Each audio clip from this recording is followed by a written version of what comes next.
So how does vote counting work this coming Barangay and Sangguniang Kabataan elections? Let's find out in this report. Voting for the Barangay and Sangguniang Kabataan elections ends at 3 o'clock in the afternoon on October 30. After that comes the crucial process of counting the votes. 3 barangays will conduct automated elections for the first time. These are Barangay Pasong Tamo in Quezon City and Barangays Paliparan 3 and Zone 3 in Dasmariñas, Cavite. Meanwhile, the rest of the country will conduct manual elections. Before the actual counting, the Board of Election Inspectors will conduct an initial check of the ballots without unfolding them. This is to ensure that there are no duplicate ballots and that the number of voters match the number of ballots. Afterwards, the ballots will be opened and grouped into piles of 100. The chairman will then read the names of candidates and the position they were voted for, marking each counted ballot. These votes will be tallied and recorded in the returns. When only a first name or last name is written on the ballot, it will still be counted as long as there are no other candidates with the same name. However, if there are candidates with the same first or last name and one of them is an incumbent, the vote will go to the incumbent.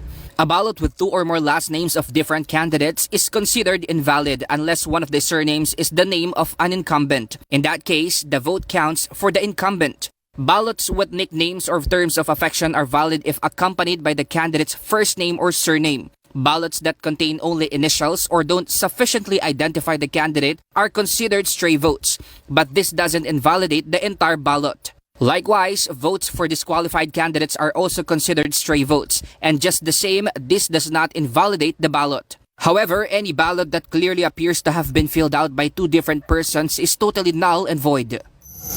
In case of discrepancies between the tally and election returns, a recount will be conducted. All counted ballots are placed in an envelope, sealed, and stored in the compartment of valid ballots. Election inspectors must prepare 6 copies of the return, which will be given to the City or Municipal Board of Canvassers, the election registrar, and the Comelec. Once the election returns are completed, the chairman of the election inspectors will publicly announce the total votes each candidate received in the polling place. They will also issue certificates of the number of votes received by the candidates. Despite the manual conduct of this year's BSKE elections in most localities, Comelec Chairman George Garcia is optimistic that it won't take long before the winners are proclaimed.